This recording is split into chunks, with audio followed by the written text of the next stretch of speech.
Do you want to launch a podcast? Are you wondering the best practices that you should use and how to gain the most traction as you're going along? Do you want your podcast to go off like gangbusters as soon as you launch it, but you don't really know what to do? Well, I'm not really going to help you with that today. I'm going to tell you what not to do when launching your podcast. So stay tuned.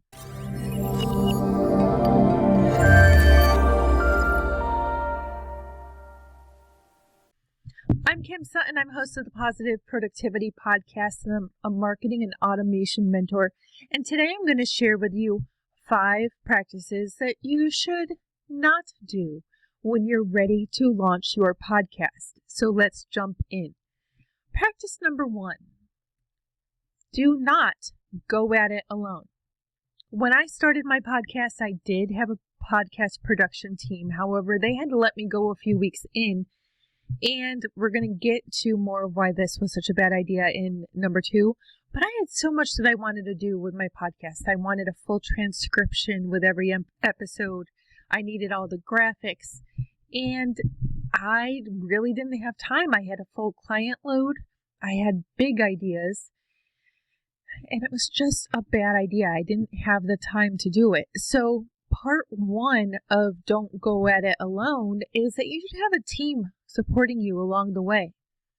And part 2 of number 1, Don't Go At It Alone, is that you need to enlist the guest's support.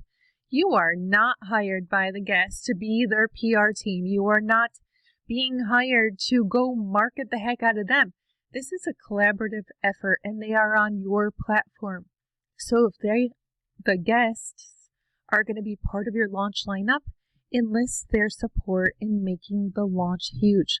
One of my clients, Daniel Gomez, recently launched his podcast, and I suggested that he have a competition for his first guest that he aired. They would get bragging rights. There was no money award or prize award, but what they would get to do if they won was say, that they brought the most traffic in. And these were competitive people. So you better believe that when the show launched, they were sharing it to their list. They were sharing it to social media, on and on and on. And it worked out really well for them. So enlist your guest support to make your podcast launch huge. All right. So that's number 1. Don't go at it alone. Thing number 2 that you should not do is a daily show. I know from personal experience because just a week into my podcast launch, so yes, actually after it launched, I decided, I don't want this to just be a once a week show or a twice a week show. I have so many episodes in the can. Let's make it a daily show. Bad idea. Unless you are broadcasting current events that are very time sensitive, please take any thought of having a daily show out of your mind. I would imagine that if you are here on this page, that you are very much like me, that you are serving clients or you have an e-commerce shop and you have to work with customers in some way, but you're producing other content besides just your podcast. I want you to consider all the time and all the effort that's going to go into a daily show. Is it really worth it? I want you to still be able to create your courses, do blog articles, get on other people's podcasts. That's something I never did after launching my podcast because I didn't have time. I was so busy recording episodes for my daily show and doing all the production behind the scenes. Go back to number 1, don't go at it alone. That I didn't even have time to go on other people's podcasts, which would have been such a great marketing tool for me. So, number 2 again, don't do a daily show. Thing number 3 that you don't do when you're launching your podcast. Pardon that shaking. I have a cat on my desk who has decided to shake my stand here. But thing number 3 is don't wait for perfection. You don't need to have all the top of the line recording equipment. You don't need to have a perfect logo. I delayed the launch of my podcast by 2 months because I was waiting for my logo to be perfect. Don't do that. I should have launched with something imperfect and then continued to look for perfect, but I was going at it alone. I was trying to design my logo myself, and it just became a nuisance. When I finally found the designer who made my logo, that one, Kenneth Morgan, it was a week before the podcast launched, and I had no idea that it was going to launch when it did, but he turned around the perfect logo so fast that I was ready to go. I already had 40 episodes in the can. I was ready to go, but I feel so ridiculous now knowing that I held on because I didn't like my logo. Stupid. Number 4. Do not stand in the guest's shadow. This is your show. You deserve to highlight yourself. Who's footing the bill for the hosting, for the graphics, for the production, for all the equipment, for the ongoing storage, for the website? That's you. So highlight yourself during your episodes. Interweave yourself into the conversation. Give yourself a mid-roll ad that points back to your site. Give yourself an end-roll ad that points to your site and your products.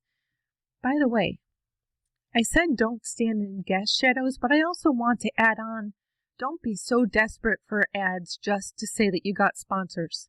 Sponsor your own show. I can tell you right now that you will make more money sponsoring your show with your products and services than you probably ever will, unless you're a huge name who can make millions of dollars off of sponsorships. So don't even look at it. I've had a handful of sponsors on my show over the years, and I'll tell you that the money that I made off of those sponsorships was pennies versus sponsoring it with my own products and services, where I've grown my list, sold my own products, and stepped them up into higher services. So don't stand in your guest's shadow, and don't pimp yourself out for sponsorships on your podcast, okay? Sponsor yourself. Then the 5th and final thing that I don't want you to do when you're launching your podcast is to forget about marketing. This doesn't only go for the launch, but this goes beyond. All right? You need to be sharing it to your list. If you have Facebook Messenger bot, you need to be sending a broadcast to your bot subscribers. Put it on your Instagram, Twitter, LinkedIn, all over your Facebook, Pinterest. Don't even forget about Pinterest. If you didn't know, my podcast is blowing up over there. I'm getting about 1 million monthly viewers on Pinterest. Anyway, don't forget about your marketing. For years, probably 90% of my episodes were not properly marketed, which is such a shame. Let me make sure that my microphone is still on. I should have been marketing them, but I was so busy because, number 1, I was still doing a daily show. Number 2, I was going at it alone. And I don't even know, just all the other excuses I've given you. I was too busy to properly market my show. I just this week launched 667. Episode number 667. All right. So if you take 90% of those, please somebody do the math for me. I don't know. Let's just 600. Okay. If you take 600 of those episodes and say that they weren't marketed properly, that is a waste of time and money. I'm going to have to own it because that's what I did, but shoulda, coulda, wouldas. I'm moving forward properly marketing my podcast, and I encourage you to do the same. So let's recap how not to launch your podcast. 1, don't go at it alone. Get your guests involved and get a team on board. Number 2, do not do a daily show unless you are dealing with current events. Okay. Number 3, don't wait for your logo to be perfect, or don't wait until you get the equipment that's top of the line, that the equipment of your dreams. Just don't do that. Number 4, don't stand in your guest shadow, and don't pimp yourself out for sponsorships. And number 5, don't forget about the marketing. I would love to hear which one of these has really helped you. So leave a comment down below, give this video a thumbs up, and subscribe or like the channel so that you find out when future videos are going live. With all this said, go forth and make it a positive and a productive day.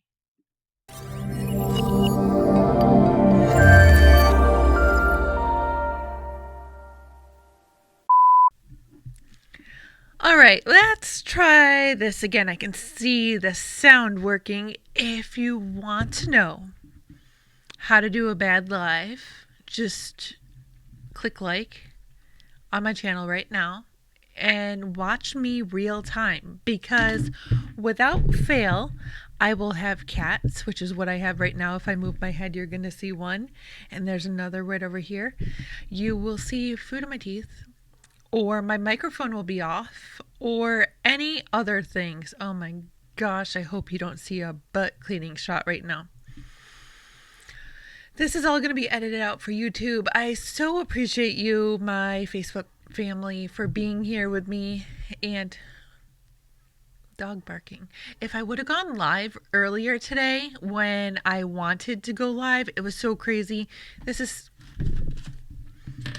my cat just, he's flicking on and off my power.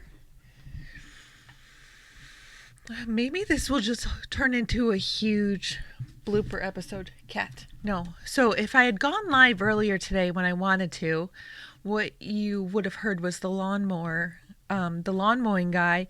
He accidentally ran over, and this is not positive, but it shows you that positive productivity is not perfection. He ran over my cat's grave. It was just a little cement block, and the lawnmower split it in two, and the cement shards just went everywhere.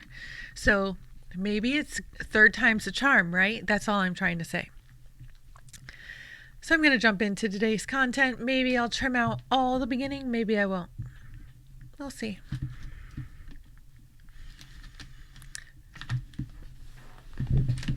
This, by the way, is Tiddlywinks. He's a pain. Okay, now I'm really going.